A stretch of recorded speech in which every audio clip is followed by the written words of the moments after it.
Bihar board के matric board परीक्षा में ऑब्जेक्टिव प्रश्नों की संख्या लगातार बढ़ते हुए जा रहा है। तो बिहार बोर्ड के मैट्रिक बोर्ड परीक्षा में ऑब्जेक्टिव प्रश्नों के बढ़ते हुए महत्व को देखते हुए हम लोग आपके आने वाले बोर्ड परीक्षा को ध्यान में रखकर बिल्कुल न्यू पैटर्न पे आपके बिहार बोर्ड के क्लास 10th के सभी बुक के प्रत्येक चैप्टर से ऑब्जेक्टिव प्रश्नों की चर्चा कर रहे हैं।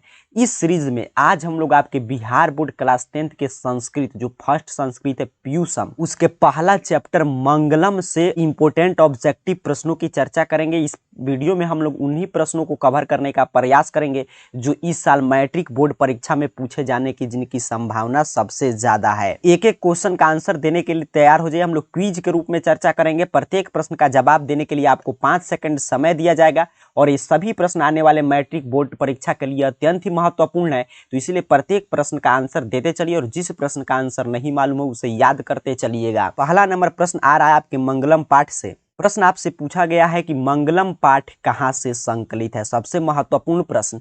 ऑप्शन ए है वेद से, ऑप्शन बी है पुराण से, ऑप्शन सी है उपनिषद से, ऑप्शन डी है वेदांग से। आपका समय शुरू हो चुका है।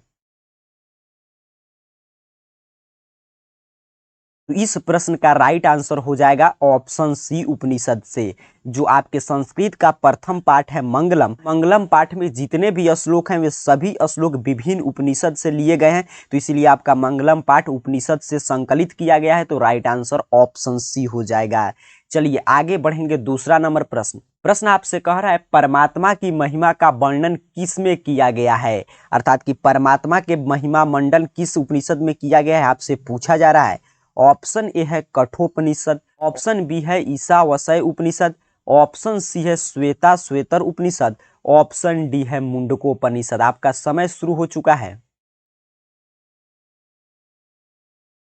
तो इसका राइट आंसर हो जाएगा ऑप्शन बी ईशावास्य उपनिषद में। जैसा कि हम लोगों ने चर्चा किया कि आपका मंगलम पाठ में जितने भी श्लोक हैं वो सभी श्लोक किसी न किसी उपनिषद से लिए गए हैं। तो आपके मंगलम पाठ का प्रथम श्लोक जिसमें कहा गया है हिरण्मयेन पात्रेण सत्यस्य पिहितम मुखम, श्लोक के माध्यम से परमात्मा का महिमा का वर्णन हो रहा है। तो ईशावास्य उपनिषद से चूंकि यह श्लोक संकलित है इसीलिए परमात्मा के महिमा का वर्णन ईशावास्य उपनिषद में मिलता है। तो राइट आंसर ऑप्शन बी हो गया। चलिए आगे बढ़ेंगे। तीसरा नंबर प्रश्न। प्रश्न आपसे कह रहा है नदियां नाम और रूप को छोड़कर किसमें मिलती है। ऑप्शन ए है समुद्र में, ऑप्शन बी है मानसरोवर में, ऑप्शन सी है झील में, ऑप्शन डी है तालाब में। इस प्रश्न का आंसर देने का प्रयास कीजिए।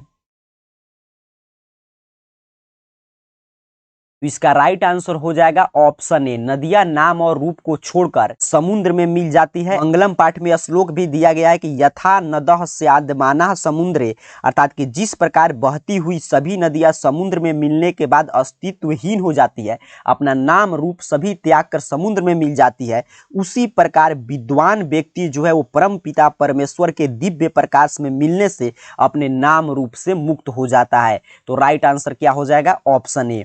आगे बढ़ेंगे। 4 नंबर प्रश्न आपसे पूछा जा रहा है कि महान से भी महान क्या है। ऑप्शन ए है आत्मा, ऑप्शन बी है देवता, ऑप्शन सी है ऋषि, ऑप्शन डी है दानव। आपका समय शुरू हो चुका है। तो इसका राइट आंसर हो जाएगा ऑप्शन ए आत्मा। कठोपनिषद से आपके मंगलम पाठ का दूसरा श्लोक लिया गया। उसमें स्पष्ट रूप से कहा गया कि अनरोनियान महतो महियान, अर्थात कि जीव के हृदय रूपी गुफा में अणु से भी सूक्ष्म, अर्थात कि छोटा से भी छोटा और महान से भी महान आत्मा विद्यमान है। तब एग्जाम में आपसे प्रश्न आए कि महान से भी महान क्या है, तो आत्मा।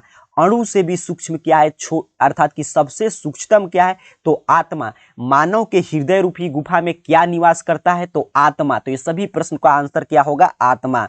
चलिए आगे बढ़ेंगे। 5 नंबर प्रश्न। 5 नंबर प्रश्न आपसे पूछा गया है कि आत्मा के गूढ़ रहस्य की किसमें व्याख्या की गई है, अर्थात कि किस उपनिषद में आत्मा के गूढ़ रहस्य की जानकारी दिया गया है। ऑप्शन ए कह रहा है कठोपनिषद, ऑप्शन बी है ईशावास्य उपनिषद, ऑप्शन सी है श्वेता श्वेतर उपनिषद, ऑप्शन डी है मुंडकोपनिषद। आपका समय शुरू हो चुका है। तो इसका राइट आंसर हो जाएगा ऑप्शन ए कठोपनिषद में जो है आत्मा के गूढ़ रहस्य की व्याख्या किया गया है। अभी हम लोगों ने चर्चा किया आपके मंगलम पाठ का दूसरा श्लोक जो नियान महतो महियान आत्मस्य जंतो निहतो गुयाम। तो इस श्लोक में क्या बताया जा रहा है, आत्मा के गूढ़ रहस्य के बारे में बताया गया है। और जो ऑप्शन बी पे दिया गया है ईशावास्य उपनिषद, तो ईशावास्य उपनिषद में ईश्वर के महिमा का वर्णन है। तो बिल्कुल क्लियर आपको समझ कर रखना है और एग्जाम में कोई कंफ्यूजन नहीं रखना है। कठोपनिषद में आत्मा के गूढ़ रहस्य के बारे में जानकारी मिलता है और वहीं पे ईशावास्य उपनिषद में ईश्वर के महिमा का वर्णन है। चलिए नेक्स्ट प्रश्न अर्थात कि 6 नंबर प्रश्न आपसे पूछा जा रहा है कि किसकी विजय नहीं होती है। आपको बतलाना है किसकी विजय नहीं होती है। ऑप्शन ए है सत्य की, ऑप्शन बी है असत्य की, ऑप्शन सी है धर्म की, ऑप्शन डी है सत्य और असत्य दोनों की। आपका समय शुरू हो चुका है। तो इस प्रश्न का राइट आंसर हो जाएगा ऑप्शन बी असत्य की। असत्य की अर्थात कि झूठ की कभी भी विजय नहीं होती है। आपके मंगलम पाठ के तीसरे नंबर श्लोक जो मुंडकोपनिषद से संकलित है उसमें स्पष्ट रूप से लिखा गया है कि सत्यमेव जयते नानिर्तम, अर्थात कि सत्य की जीत होती है, असत्य या झूठ की नहीं। और जो हमारे भारत देश का आदर्श वाक्य है सत्यमेव जयते, ये भी मुंडकोपनिषद से लिया गया है। तो याद रखेंगे असत्य की विजय नहीं होती है और सत्य की हमेशा विजय होती है। चलिए आगे बढ़ेंगे। 7 नंबर प्रश्न आपसे पूछा गया है मंगलम पाठ में कितने मंत्र हैं। बहुत बारे बिहार बोर्ड ने इस प्रश्न को पूछा है अभी तक बोर्ड परीक्षा में। आपको बतलाना है कि मंगलम पाठ में कितने मंत्र हैं। Option A 4, option B 5, option C 6, option D 7। आपका समय शुरू हो चुका है। तो इस प्रश्न का राइट आंसर हो जाएगा ऑप्शन बी 5। मंगलम पाठ में विभिन्न सद से 5 श्लोकों का संकलन किया गया है। चलिए आगे बढ़ेंगे। 8 नंबर प्रश्न आपसे पूछा गया है सत्य का मुंह किस पात्र से ढका हुआ है। ऑप्शन ए है हिरण्मयेन पात्रेण से, ऑप्शन बी है मृण्मय पात्रेण से, ऑप्शन सी है ताम्रमय पात्र से, ऑप्शन डी है रजतमय पात्र से। आपका समय शुरू हो चुका है। तो इसका राइट आंसर हो जाएगा ऑप्शन ए। आपके मंगलम पाठ का प्रथम श्लोक जो ईशावास्य उपनिषद से संकलित किया गया है उसमें स्पष्ट रूप से लिखा जा रहा है कि हिरण्मयेन पात्रेण सत्यस्य पीहितम मुखम तत्वम पुष्णापा सत्य धर्माय दृष्टि। अर्थात कि प्रथम श्लोक में ये प्रार्थना किया जा रहा है कि हे प्रभु सत्य का मुख जो सोने जैसे पात्र से ढका हुआ है अर्थात कि हिरण्मय पात्र से ढका हुआ है, पात्र को आप हटा दे और ताकि सत्य धर्म के मार्ग पे चलते हुए मन से माया मोह का त्याग करके और सत्य को प्राप्त कर सकें। चलिए आगे बढ़ेंगे। 9 नंबर प्रश्न आपसे पूछा गया है मंगलम पाठस्य रचनाकारः कः अस्ति, कि मंगलम पाठ के रचनाकार कौन है। ऑप्शन ए है चाणक्य, ऑप्शन बी है महर्षि वेद व्यास, ऑप्शन सी है भवभूति, ऑप्शन डी है महर्षि वाल्मीकि। आपका समय शुरू हो चुका है।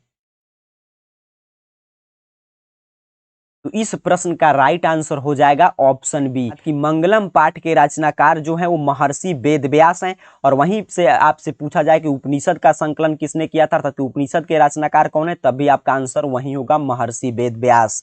चलिए आगे बढ़ेंगे। 10 नंबर प्रश्न कि उपनिषद में किस महिमा का वर्णन किया गया है। ऑप्शन है स्व विषय के बारे में बतलाया गया है, ऑप्शन बी है पर पुरुष के बारे में, ऑप्शन सी है देव पुरुष के बारे में, ऑप्शन डी है परम पुरुष के बारे में। इस प्रश्न का जवाब देने का प्रयास कीजिए।